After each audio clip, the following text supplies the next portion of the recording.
Le mercato s'accélère, les rumeurs s'enflamment et les coulisses se dévoilent. Salut tout le monde et bienvenue dans cette nouvelle revue de presse. Le Paris Saint-Germain semble prêt à tourner une page importante dans sa hiérarchie des gardiens. Le club de la capitale est désormais en discussions avancées pour recruter Lucas Chevalier, le jeune portier du LOSC, considéré comme l'un des grands espoirs du football français à son poste. Selon les informations du quotidien, l'équipe, les négociations sont bien entamées entre les différentes parties, avec un contrat de 5 ans déjà dans les tuyaux pour le joueur de 23 ans. Un accord de principe aurait même été trouvé entre Chevalier et le PSG, ne laissant plus que quelques détails à régler avant une officialisation. Le transfert s'annonce imminent. Un dossier bien préparé côté parisien, le PSG n'en est pas à son premier contact avec Chevalier. L'intérêt date de plusieurs mois, mais cette fois, les dirigeants parisiens sont passés à l'action. Sous contrat avec Lille jusqu'en 2027, le gardien formé au club nordiste est estimé à environ 40 millions d'euros, un montant également évoqué par l'équipe que Paris est prêt à assumer. Le président du LOSC, Olivier Létang, connu pour sa fermeté dans les négociations, attend un chèque conséquent pour céder son numéro 1. Les discussions porteront donc essentiellement sur les bonus, les clauses et autres variables. En parallèle, Lille a déjà commencé à anticiper un départ de son dernier rempart, activant plusieurs pistes à l'étranger. Un signal fort, pour Donnarumma, ce mouvement n'est pas anodin. Il survient alors que l'avenir de Gianluigi Donnarumma à Paris reste incertain. L'Italien, dont le contrat expire en 2026, n'a toujours pas prolongé et aucune avancée significative n'a été enregistrée depuis plusieurs mois. Toujours selon l'équipe, le portier aurait confié en privé son intention d'envisager un départ, malgré un discours public plus rassurant. Manchester United et Manchester City, déjà intéressés depuis juin, restent attentifs. Le PSG, de son côté, veut d'abord finaliser l'arrivée de Chevalier avant d'ouvrir la porte à un départ de Donnarumma. Une stratégie claire qui confirme que Paris anticipe un possible changement de numéro 1 dans les cages. Paris investit sur l'avenir et sur le local. L'arrivée probable de Lucas Chevalier s'inscrit dans une logique à double sens pour le PSG. Préparer la succession de Donnarumma, tout en renforçant l'identité française de l'effectif, souvent pointé du doigt pour son manque de joueurs locaux. Formé à Lille, international espoir, et désormais deuxième gardien chez les Bleus, Chevalier incarne cette nouvelle génération talentueuse qui monte. Son profil moderne, son calme et sa régularité en Ligue 1 en font une recrue stratégique, aussi bien sur le plan sportif que symbolique. S'il signe, le PSG réussirait un joli coup. Sécuriser l'un des meilleurs jeunes gardiens de Ligue 1 tout en prenant une longueur d'avance sur ses concurrents européens. Le feuilleton Gianluigi Donnarumma se poursuit dans la capitale française. Alors que le gardien italien n'a toujours pas prolongé son contrat avec le Paris Saint-Germain, Galatasaray est passé à l'action, profitant de l'incertitude autour de son avenir pour tenter un gros coup. Une situation contractuelle qui traîne sous contrat jusqu'en juin 2026, Donnarumma n'a, à ce jour, trouvé aucun terrain d'entente avec la direction du PSG pour une prolongation. Le principal point de friction, le nouveau modèle salarial instauré par Luis Campos depuis 2022. Le conseiller sportif portugais privilégie un système basé sur un salaire fixe, complété par des primes conditionnées aux performances, notamment au nombre de matchs joués. Une formule que le portier italien, rémunéré actuellement à hauteur de 850 000 € bruts par mois, ne semble pas prêt à accepter. Malgré ses 74 sélections en équipe nationale et son statut de champion d'Europe, Donnarumma n'est pas intouchable à Paris. La direction du club continue de scruter d'autres options, notamment Lucas Chevalier, LOSC, ce qui ne fait qu'accentuer le flou autour de l'avenir du numéro 1 parisien. Galatasaray tente sa chance. Selon nos informations, relayées notamment par Foot Mercato, Galatasaray aurait déjà transmis une offre pour s'attacher les services du gardien italien. Une initiative audacieuse qui témoigne de la volonté du club stambouliote de frapper fort cet été. Après avoir trouvé un accord avec Naples pour Victor Osimhen, les dirigeants turcs cherchent maintenant à renforcer l'un des postes les plus stratégiques de leur effectif. Grâce à la vente du centre d'entraînement historique de Floria, Galatasaray va encaisser près de 300 millions d'euros, ce qui lui offre une puissance financière inédite. Ce budget colossal pourrait permettre aux jaunes et rouges de proposer un contrat très lucratif à Donnarumma, au niveau des standards européens. Une opération réaliste ? Malgré cet intérêt prononcé et les ressources du club turc, convaincre Donnarumma ne sera pas simple. Le PSG est à un tournant stratégique dans sa gestion des gardiens. Entre la jeunesse prometteuse de Lucas Chevalier, les prétentions salariales de Donnarumma et les sollicitations venues d'Europe, le club de la capitale va devoir faire des choix forts. Alors qu'Arsenal est en passe de finaliser la venue de Victor Gyökeres en provenance du Sporting CP, les Gunners préparent déjà leur prochain gros coup. Eberechi Eze, la pépite offensive de Crystal Palace. Selon les informations du The Independent, les dirigeants londoniens comptent passer à l'action très rapidement, une fois le dossier Gyökeres bouclé. Une stratégie bien définie côté Arsenal. Actuellement à Londres pour passer sa visite médicale, Victor Gyökeres devrait devenir un nouveau renfort de poids dans l'effectif d'Arteta. Une fois cette opération validée, les regards se tourneront vers Eze, considéré comme la priorité offensive numéro 2 du club. Toujours selon The Independent, Eze fait d'Arsenal sa destination privilégiée, et son entourage reste confiant quant à une issue favorable dans les semaines à venir. L'international anglais de 26 ans, auteur d'une saison convaincante avec Crystal Palace, est vu comme un profil parfaitement adapté au système d'Arteta, technique, mobile et capable d'évoluer dans plusieurs zones offensives. Le club du nord de Londres souhaite éviter de payer la clause libératoire complète, estimée à 68 millions de livres sterling, en essayant de conclure un accord autour de 60 millions sur la base d'un paiement échelonné. D'après les sources du The Independent, l'offre envisagée serait structurée en 3 versements de 20 millions de livres, une formule que Crystal Palace pourrait accepter dans un climat de bonnes relations entre les deux clubs. Bien qu'aucun contact officiel n'ait encore été établi entre les deux directions, l'ouverture au dialogue est réelle, et la souplesse de part et d'autre pourrait permettre une négociation fluide dans les prochaines semaines. Reiss Nelson inclus dans le deal? Pour alléger l'opération, Reiss Nelson pourrait être intégré dans l'accord. L'ailier anglais n'a jamais totalement réussi à s'imposer dans la rotation d'Arsenal et dispose d'une belle cote en Premier League. Son inclusion dans le deal pourrait faciliter la transaction en diminuant la part financière directe et offrir à Palace un renfort immédiat et opérationnel. Un recrutement ciblé pour faire la différence. Avec Eze, Arsenal viserait un profil complémentaire à ses stars actuelles, capable de percuter balle au pied, d'apporter du déséquilibre dans les blocs resserrés et de créer des différences individuelles, un élément qui a parfois manqué dans les matchs cruciaux la saison passée. Ce mouvement confirme aussi la volonté d'Arteta de renforcer la profondeur de son effectif pour rivaliser avec Manchester City sur tous les tableaux, notamment en Premier League et en Ligue des Champions. Everton continue de s'activer sur le marché des transferts. Après plusieurs renforts déjà actés cet été, le club de Liverpool est sur le point de conclure un accord avec le Bayern Munich pour le jeune défenseur Adam Haznou.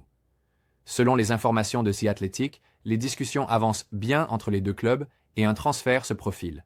Un deal estimé à 9 millions d'euros. D'après des sources internes au club, relayées sous anonymat par The Athletic, le montant du transfert envisagé avoisinerait les 9 millions d'euros, soit environ 7,87 millions de livres sterling. Le Bayern Munich souhaiterait également inclure une clause de revente, classique pour les jeunes joueurs à fort potentiel. Ce transfert permettrait à Everton de renforcer un poste fragile depuis le départ d'Ashley Young cet été. Aujourd'hui, Vitali Mykolenko est le seul latéral gauche d'expérience dans l'effectif, et Haznou est vu comme un profil plus offensif et dynamique. Adam Haznou, un profil jeune mais déjà expérimenté, âgé de 19 ans, Adam Haznou est un produit du centre de formation du FC Barcelone qu'il a quitté en 2022 pour rejoindre les rangs du Bayern Munich. Il a fait ses débuts professionnels avec le géant bavarois en novembre 2024, avant d'être prêté en seconde partie de saison au Real Valladolid, avec qui il a disputé 13 matchs malgré la relégation du club. International marocain depuis septembre 2024, il compte déjà 6 sélections avec les Lions de l'Atlas, preuve de son intégration rapide au plus haut niveau. Son profil allie explosivité, technique et potentiel de progression, ce qui en fait un pari intéressant pour Everton. Un recrutement logique et tourné vers l'avenir. L'arrivée d'Haznou s'inscrit parfaitement dans la stratégie de David Moyes, qui a déjà renforcé plusieurs secteurs cet été. Tierno Barry, Mark Travers, Carlos Alcaraz. Le technicien écossais a lui-même confié récemment que le club avait encore besoin de 9 ou 10 recrues pour être compétitif en Premier League. Recruter un latéral gauche jeune, polyvalent et formé dans deux des plus grandes académies d'Europe, Barça et Bayern, est un pari malin. D'autant plus qu'Aznou peut aussi évoluer plus haut sur le terrain, en tant que piston ou ailier dans certaines configurations. Ce type de transfert à moyen terme pourrait permettre à Everton de construire une ossature jeune et ambitieuse, tout en préparant l'après-Mykolenko. Alors que l'arrivée de Gabriel Jesus semble bouclée, Flamengo ne compte pas s'arrêter là.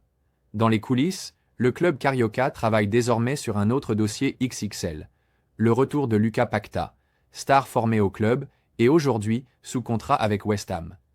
Selon les informations de Globo Esport et du journaliste Vene Casagrande, Paquetá, récemment libéré par la FA pour reprendre la compétition, figure bien dans les plans du staff rubro-negro.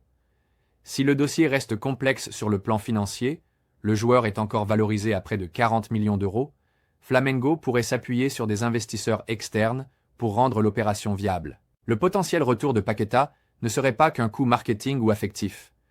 Le milieu offensif, très technique et doté d'une belle vision du jeu, apporterait un profil complémentaire à Gabriel Jesus, plus axial et porté vers la finition. Ensemble, ils pourraient former une épine dorsale offensive redoutable, notamment en Copa Libertadores, où l'expérience et la créativité sont primordiales. Au-delà du terrain, le retour de Paquetá renforcerait aussi le lien symbolique entre Flamengo et ses pépites formées en interne. Dans une ère où les clubs brésiliens cherchent à rapatrier leurs talents exilés en Europe, ce mouvement illustre la puissance économique retrouvée de certains grands noms du football sud-américain. Stratégiquement, c'est aussi une opération politique. Flamengo montre qu'il est capable de rivaliser avec des clubs européens pour attirer ou faire revenir des joueurs de haut niveau. Cela assoit son autorité nationale, tout en l'installant comme un sérieux prétendant au titre continental. À l'approche de la dernière ligne droite de 2025, le club veut aligner une équipe calibrée pour tout gagner. Et en préparant déjà 2026, année de Coupe du Monde, Flamengo affiche un projet à long terme, à la fois ambitieux, structuré et très attractif pour les grands noms. Lucas Paquetá, 26 ans, 103 matchs avec West Ham, 15 buts, 12 passes décisives.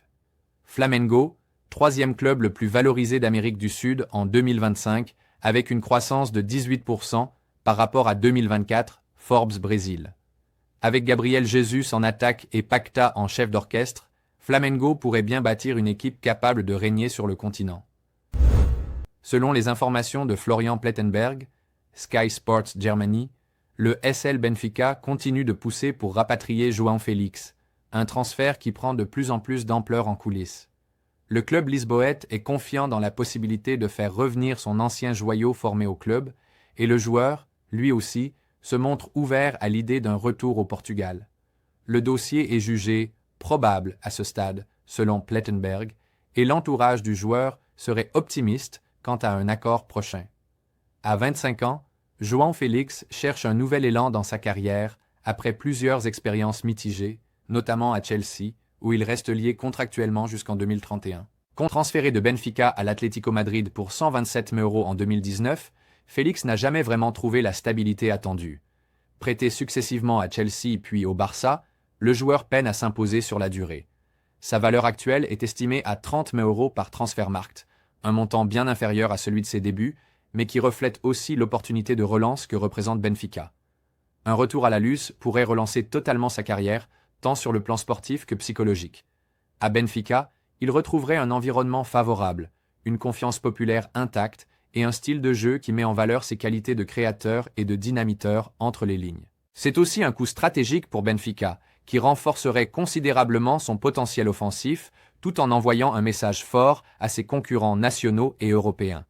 Un retour de Félix à Lisbonne ne serait pas qu'un transfert de cœur, ce serait une vraie décision de carrière, et peut-être le point de départ d'un renouveau.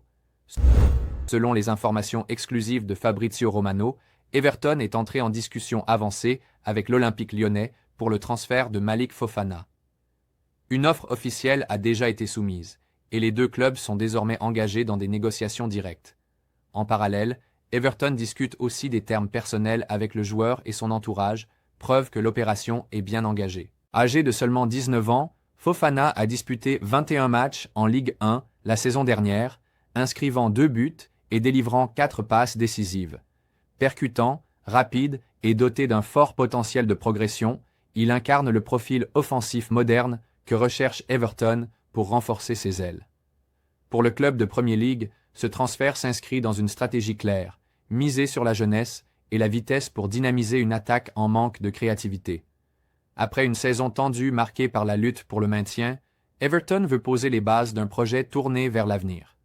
Fofana pourrait s'intégrer rapidement dans un système qui favorise les transitions rapides et les prises d'initiatives individuelles. Du côté de Lyon, cette opération permettrait de récupérer des liquidités tout en valorisant un jeune talent repéré très tôt.